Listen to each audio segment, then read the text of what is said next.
Mary Barton, A Tale of Manchester, Elizabeth Gaskell's inaugural novel, published in 1848, offers a glimpse into the lives of the Victorian working class in Manchester, England, during the years 1839 to 1842.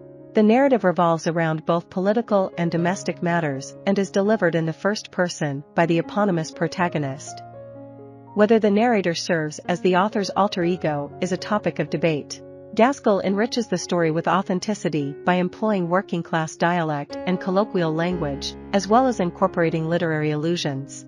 A significant portion of the novel delves into the contrasts between social classes at opposite ends of the economic spectrum. The tale commences with two families converging in a field just outside Manchester. One family comprises Jane and George Wilson, along with their twin babies and 17-year-old son, Jem. The other family consists of John Barton, his pregnant wife Mary, and their 13-year-old daughter, also named Mary.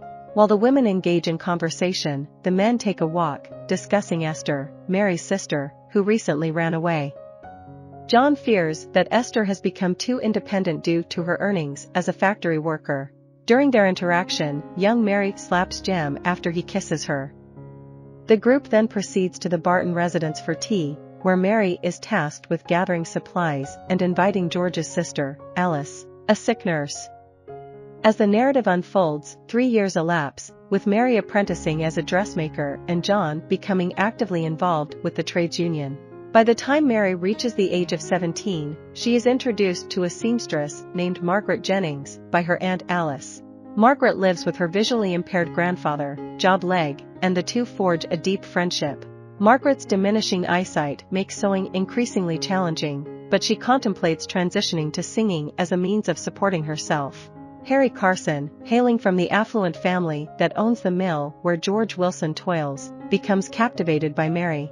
However, Mary does not reciprocate Jem's affection for her and avoids him as much as possible.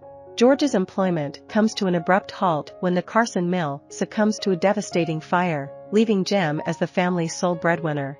The already struggling Wilson family faces further hardship when their twin boys succumb to an illness. When Mary visits to offer her condolences, Jem seizes the moment to confess his love for her. Although Mary is taken aback, her reservations are more a result of the timing than a lack of affection for Jem. She envisions marrying Henry Carson, elevating her social status, and aiding her financially troubled father. However, Mary eventually realizes that her feelings for Jem run deeper than she initially thought, despite having turned down his proposal. She resolves to distance herself from Harry and, ultimately, to reveal her newfound affection for Jem. Meanwhile, Esther, now leading a life of prostitution, returns to warn John about the perils of allowing Mary to follow in her footsteps. Her advice falls on deaf ears, and Esther lands in custody for vagrancy. Upon her release, she shares her concerns with Jem, entreating him to safeguard Mary. Jem agrees and confronts Harry. A confrontation ensues, watched by a police officer. Shortly thereafter, Harry is discovered dead from gunshot wounds, and Jem is apprehended as his gun is found at the crime scene. Esther investigates the matter and uncovers that the paper used as wadding for the bullets bears Mary's name. She tracks down Mary and urges her to save her beloved.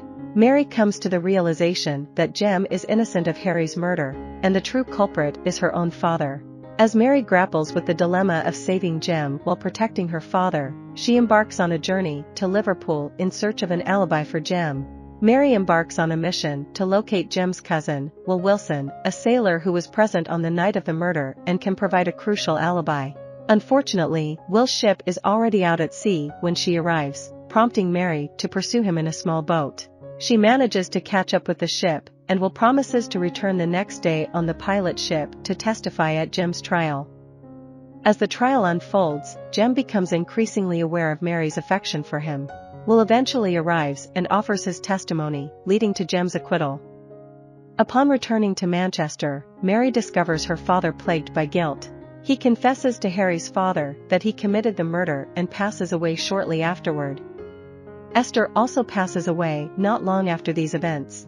Jem, believing that his reputation is irrevocably damaged, makes the decision to leave England.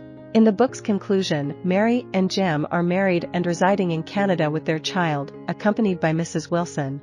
In a stroke of good fortune, Mary learns that her friend Margaret has regained her eyesight and is preparing to marry Will. I hope you enjoyed this video. Leave a like if you did and be sure to subscribe. Thank you.